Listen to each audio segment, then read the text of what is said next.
बरसात की एक ठंडी शाम थी। आसमान में काले बादल छाए हुए थे और तेज हवाएं चल रही थी। आरती और काजल बचपन से सबसे अच्छी दोस्त थीं। दोनों एक दूसरे के बिना कहीं नहीं जाती थी। पूरे गांव में उनकी दोस्ती की मिसाल दी जाती थी। एक दिन गांव में खबर फैली कि जंगल के बीचों बीच एक पुरानी टूटी फूटी हवेली है। लोग कहते थे कि वहां रात के समय अजीब आवाजें आती हैं। जो भी रात में उस हवेली में गया वह कभी पहले जैसा वापस नहीं लौटा। काजल ने हंसते हुए कहा, ये सब लोगों को डराने की बातें हैं, नटपिशात है। आरती थोड़ी डरपोक थी। उसने कहा, मुझे नहीं लगता हमें वहां जाना चाहिए। लेकिन जिज्ञासा दोनों को खींच ले गई। अगले दिन शाम ढलने से पहले दोनों टॉर्च लेकर जंगल की ओर निकल पड़ी। रास्ता सुनसान था। पेड़ों की टहनियां हवा में ऐसे हिल रही थीं जैसे कोई उनका पीछा कर रहा हो। कुछ देर बाद उन्हें वह पुरानी हवेली दिखाई दी। टूटा हुआ लोहे का गेट अपने आप चर चर की आवाज करते हुए खुल गया। दोनों अंदर पहुंची। हवेली के अंदर धूल जमी हुई थी। मकड़ी के जाले हर तरफ फैले थे। अचानक ऊपर से किसी के दौड़ने की आवाज आई। धड़ धड़ डर। आरती का चेहरा पीला पड़ गया। काजल, यहां कोई है? काजल ने हिम्मत दिखाते हुए कहा, चलो ऊपर देखते हैं। जैसे ही वे सीढ़ियां चढ़ने लगीं, पीछे का दरवाजा अपने आप जोर से बंद हो गया। धड़म। दोनों घबरा गई। उन्होंने दरवाजा खोलने की कोशिश की, लेकिन वह नहीं खुला। अब हवेली के अंदर अजीब फुसफुसाहट सुनाई देने लगी। वापस चले जाओ। दोनों ने एक दूसरे का हाथ कसकर पकड़ लिया। ऊपर एक कमरा खुला था। कमरे के बीचों बीच एक पुराना आईना रखा था। जैसे ही काजल ने आईने में देखा, उसे अपने पीछे एक सफेद साड़ी पहनी औरत दिखाई दी। वह तुरंत पीछे मुड़ी, लेकिन वहां कोई नहीं था। फिर आईने में देखा, औरत अब पहले से और करीब थी। काजल चीख पड़ी। आरती ने भी आईने में देखा। अब वह औरत मुस्कुरा रही थी। अचानक आईना अपने आप टूट गया। कांच के टुकड़े पूरे कमरे में बिखर गए।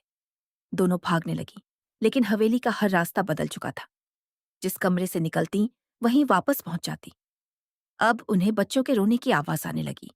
धीरे धीरे पूरा कमरा ठंडा होने लगा। टॉर्च की रोशनी टिमटिमाने लगी। तभी एक छोटी लड़की सामने दिखाई दी। उसके हाथ में एक पुरानी गुड़िया थी। वह बोली, क्या तुम मेरे साथ खेलोगी?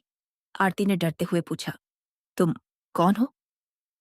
लड़की मुस्कुराई और अचानक गायब हो गई। उसी समय गुड़िया अपने आप चलने लगी। उसकी गर्दन धीरे धीरे घूमी और उसकी आंखें लाल हो गईं। काजल ने आरती का हाथ पकड़कर दौड़ना शुरू किया। भागते भागते उन्हें एक तहखाने का दरवाजा मिला। जैसे ही उन्होंने उसे खोला, नीचे बहुत सारी पुरानी तस्वीरें रखी थीं। उन तस्वीरों में कई लोग थे, लेकिन आखिरी तस्वीर देखकर दोनों की सांस रुक गई।